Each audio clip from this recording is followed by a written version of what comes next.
The MoonSwatch, a colourful and affordable version of an all-time classic wristwatch, the Omega Speedmaster Moonwatch, a slice of the Speedmaster pie for a fraction of the price. Or is it? Omega was founded in 1848 by Louis Brandt and has since gone on to become one of the most famous watch brands in the world. It has supplied both the British and American armies, has been the official timekeeper for the Olympics since 1932, and was the watchmaker NASA chose for its historic Apollo 11 mission in 1969.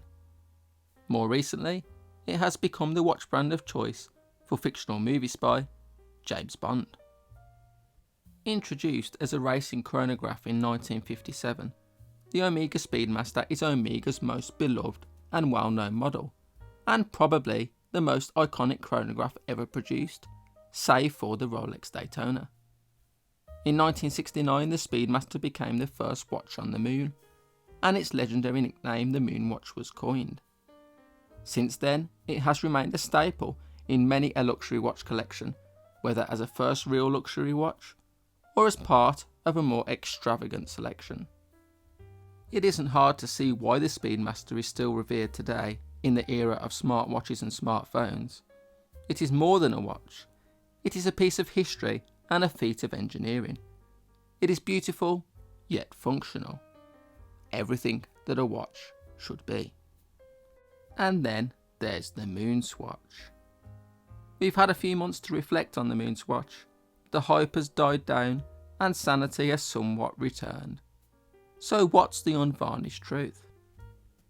The price of a new Speedmaster Moonwatch has reached astounding levels, with the iconic model now costing £6,000. That's a lot of money in anyone's book. Whereas the MoonSwatch retails for £218. A Speedmaster for a fraction of the price? Sounds good to me. Well, it does look a bit like a Speedmaster, but that's really where the similarities end. The dial proportions are all wrong.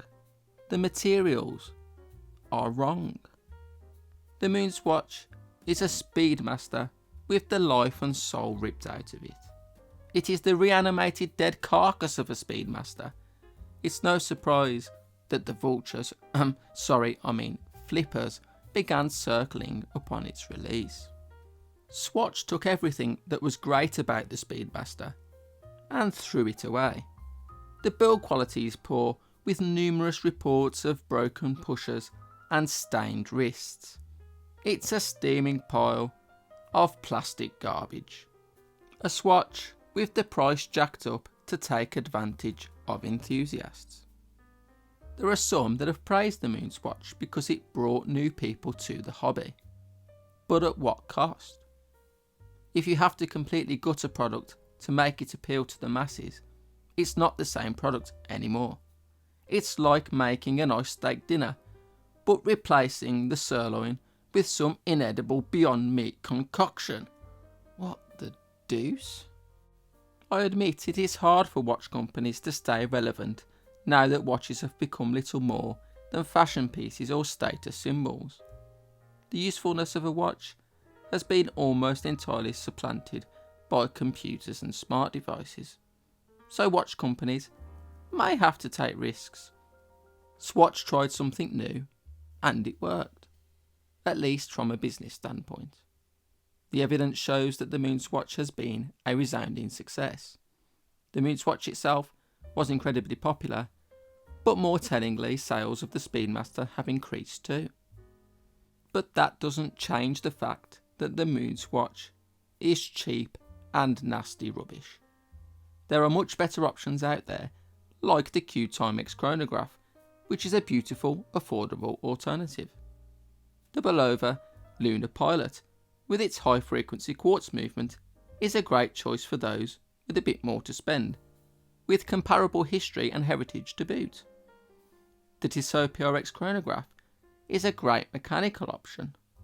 And if you really must have that authentic Speedmaster look, there are many so-called homages or clones that are close to identical for less than the price of the MoonSwatch.